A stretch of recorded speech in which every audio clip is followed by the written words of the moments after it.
tumeanza kuona mtiririko au mwenendo wa wanaharakati ndani ya region yetu hii kuanza kuvamia na kuingilia mambo yetu huku.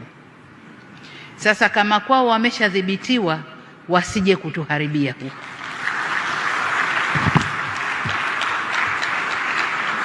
Tusitoe nafasi. Walishaharibu kwao, walishavuruga kwao. Nchi iliyobaki haijaharibika.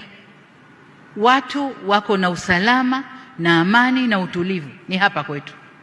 Kuna majaribio kadhaa. Niwaombe sana vyombo vya ulinzi na usalama na nyinyi wasimamizi wa sera zetu nje kutoa nafasi kwa watovu wa adabu wa nchi nyingine kuja kutovuka hapa kwetu. Hapana.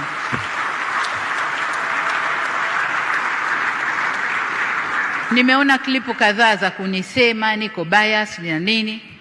Nalofanya ni kulinda nchi yangu na ndio wajibu niliopewa. Kwa hiyo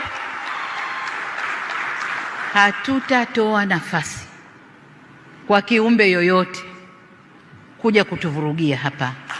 Awe yupo ndani au anatoka nje. Hatutatoa hiyo nafasi. Kwa vyombo vya ulinzi na usalama, uhusiano wa kimataifa unagusa pia masuala ya ulinzi na usalama wetu.